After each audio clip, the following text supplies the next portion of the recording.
আসসালামু আলাইকুম প্রিয় দর্শকবৃন্দ, আশা করি সকলে ভালো আছেন। যে যেখান থেকে দেখছেন তাদের অসংখ্য ধন্যবাদ।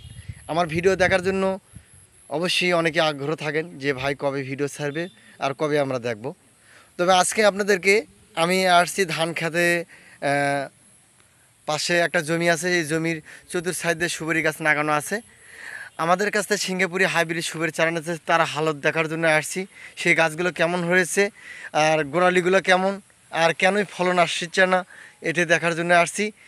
এই আমাদের সাথে থাকুন, অবশ্যই ভিডিও না টেনে দিয়ে শেষ পর্যন্ত দেখতে থাকুন, অবশ্যই কিছু বুঝতে পারবেন। দেখুন, এটা একটা ধান ক্ষেত। এই ধান ক্ষেতের চতুর্পাশে দিয়ে সুপারি গাছ সারিবদ্ধ করে লাগানো আছে। তো দেখতে পাচ্ছেন সুপারি গাছ সারিবদ্ধ করে লাগানো আছে। সেই গোড়াগুলো দেখেন কেমন, পুঁতিগুলো গাছের গোড়ালিগুলো দেখেন কি অবস্থা। এখানে আবর্জনা দিয়ে ঢাকানো আছে, গাছের গোড়ালিগুলো তেমনও দেখা যাচ্ছে না। এই যে দেখেন, এখানে করে ফেনি চলে আসছিল এই গাছে। আবার দেখেন এখানে কত আবর্জনা, দেখেন গাছটার গোড়ালি দেখেন কেমন মোটা, আর দেখেন কি রকম ময়লা। এই যে গাছের শিকড়, এখানে এই যে দেখেন শিকড়গুলো। এখানে যদি একটু খাবার দিতে, শিকড়টা বার করাতে দেখি। এই যে শিকড়, এই যে দেখুন শিকড় বার হচ্ছে। আর এটা যদি একটু খাবার দিতে তাহলে এই গাছই ফলন চলে আসতো, ফলন আসার মতন হয়ে গেছে। আপনারা এখন 2 হাতে ধরতে পারবেন এই গাছগুলো, এত মোটা শক্তিশালী। এরকম করে গাছ প্রতিটা গাছই জমির 2 পাশে দিয়ে সারিবদ্ধ করে লাগানো আছে। আপনারা ধান খেতেও এই চারাগুলো ওপেন করতে পারবেন, সুন্দর শৌখিন হবে। আর গাছের গোড়ালিগুলো দেখেন আবর্জনা না সাফ করে দেওয়ার জন্য কি অবস্থা দাঁড়াচ্ছে দেখেন, এটাতে গেলে ফলন চলে আসতো। আর আমরা অনেকেই ভিডিওতে বলে থাকি সিঙ্গাপুরি হাইব্রিড সুপারি চারা পাতাগুলো ছোট হয়ে থাকে। তার একটা উদাহরণ দেখতে পাচ্ছেন, এটা গুলো অলরেডি 1 হাত হবে, 1 হাত থেকে কিছু একটু বেশি হবে সমপরিমাণ।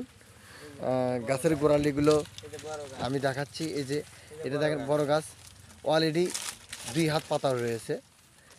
এই যে দেখুন ছোট ছোট পাতা হয়ে থাকে, আর পাতার কোয়ালিটিগুলো কেমন আছে দেখতেই পাচ্ছেন। তো আপনারা যদি এরকম নিত্য নতুন ভিডিও দেখতে চান, অবশ্যই পরবর্তী ভিডিও দেখতে পারবেন। আমি সুপারি ধরে আছে ছোট গাছে, সেই গাছগুলো দেখাবো। তো এটা ধানের ক্ষেতের সামন দিয়ে লাগানো আছে, সেই এখানে আসছি দেখার জন্য। আর এই ভাইকে ফোন দিচ্ছি, অথচ আমার ফোন উঠাচ্ছে না, কেননা কি যেন হচ্ছে। আমি ওই ভাইকে বারবার ফোন দিচ্ছি, গাছ বিষয়ে একটু তার সঙ্গে কথা বলবো, উনি আমার ফোনটা উঠাচ্ছে না। দেখুন কচুর ক্ষেতের মধ্যে একটা ছোট ড্রেন এই পাশে দিয়ে, আপনারা অনেক জোলা বলেন, অনেকেই ড্রেন বলেন, অনেকেই খাল বলেন। ছোট একটু খাল গেছে, খালের চতুর সাইডে এরকম করে সুপারি গাছ রোপণ করা আছে। তো এই গাছগুলো প্রতিগুলো গাছেতেই ফলন আসতো যদি একটু ট্রিটমেন্ট করতো। গাছগুলো আসলেই খুবই বডি এবং খুবই শক্তিশালী রয়েছে। দেখুন এই গাছগুলো আসলেই খুবই শক্তিশালী বা মোটা গোড়ালিগুলো। তবে এই গোড়ালিটা আপনারা যদি কেউ কোন যে আমি যা দেখে নেব, এই গোড়ালিটা আপনারা 2 হাত দিয়ে কখনো ধরতে পারবেন না।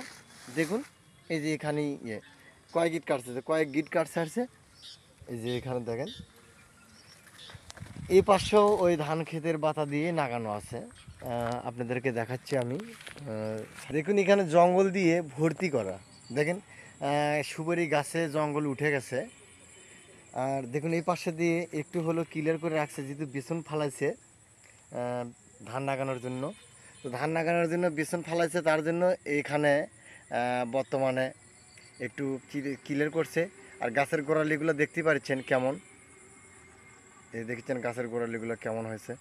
এটাই মূলত সিঙ্গাপুরি হাইব্রিড সুপারি চারা। এই চারাগুলো দেখুন আপনার ওই দেখা যাচ্ছে এখানে বেসন লাগাচ্ছে।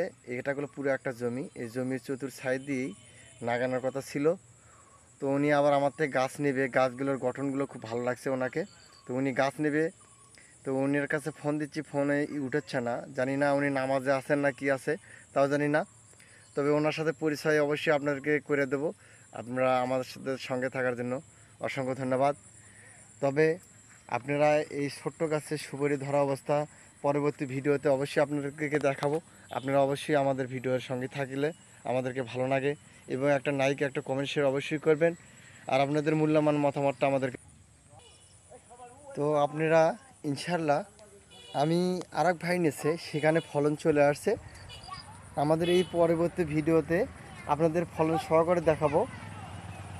এই প্রত্যাশায় রেখে আমি আপনাদের মাঝ থেকে মোহাম্মদ জাফরুল ইসলাম বিদায় নিতে যাচ্ছি। আপনারা সঠিক গাছ নিতে হলে সঠিক জায়গায় ফোন করবেন। ডুপ্লিকেট গাছ নিয়ে আপনারা কখনো ঠকবেন না। আমাদের গাছের গোড়ালিটা দেখেন, এই যে দেখেন এখানে কাঠ ছাড়ছে, এর যে দেখুন এটাই মূলত সিঙ্গাপুরি হাইব্রিড সুগার চারাই। দেখেন এখানে ফেনি আসছিল, এই গাছে নষ্ট হয়ে গেছে। তো যত্ন যদি করতো তাহলে এখানে প্রতিটা গাছই ফলন আসা সম্ভব। তো আজকে আমি বিদায় নিচ্ছি। আসসালামু আলাইকুম। পরবর্তী ভিডিও দেখার জন্য অসংখ্য ধন্যবাদ দিয়ে আমি বিদায় নিচ্ছি। আসসালামু আলাইকুম।